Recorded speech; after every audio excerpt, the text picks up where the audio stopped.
with all the problems that are in the world and all the government corruption and all, what should our attitude be? Should we moan and groan and be upset like everyone else, or do we need to be a little different? That's what I want to look at this week on my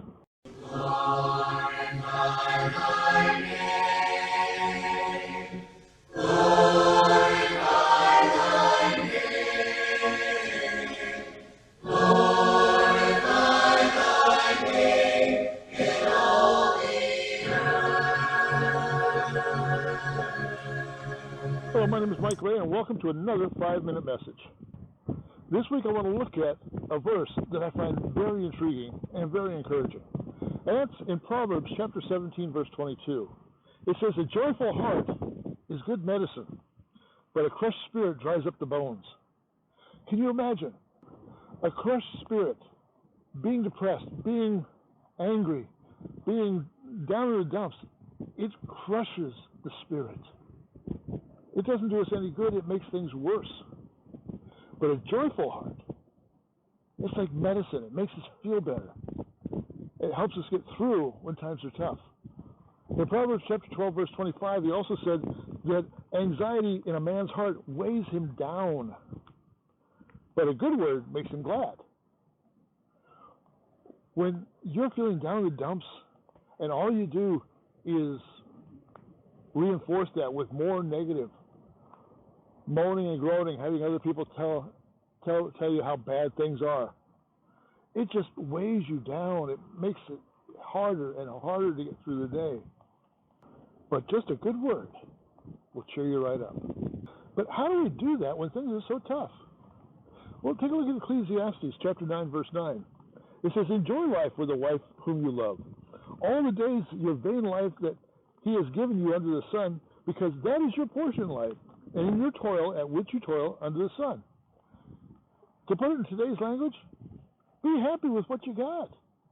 There's people who are in a lot worse situation than you are. There's a lot of people who are in a lot better situation than you are. It really doesn't matter. But learn to be happy where you're at. Don't look for something else. Find the joy here. Find the joy now. And most importantly, it's what you think about. It's what your mindset is on. What do you focus on in your day? Do you sit and focus on all the bad things? Do you watch the news all day long? Or do you look for things to cheer you up, to make you feel better? Take a look at Philippians chapter 4, verse 8. "Finally, brothers, whatever is true, whatever is honorable, whatever is just, whatever is pure, whatever is lovely, whatever is commendable, if there is any excellence, if there is anything worthy of praise, think about these things. What you have learned and received and heard and seen in me, practice these things, and the God of peace will be with you." When we focus on those things around us that are positive and that are good, it's amazing how much better we feel. And that's the key to happiness in tough times. Look for the good. You'll find it. And remember, as he says in verse 9, remember who it was that died for you. Remember that Jesus Christ loves you so much that he was willing to leave the comforts of heaven, take on this fleshly body with all of its troubles and pains and sorrows, and walk among us for a while so that he could teach us and guide us, but ultimately suffer and die for us so that we might have the hope of eternal salvation and our sins forgiven. And that should give us a smile. Thank you for watching.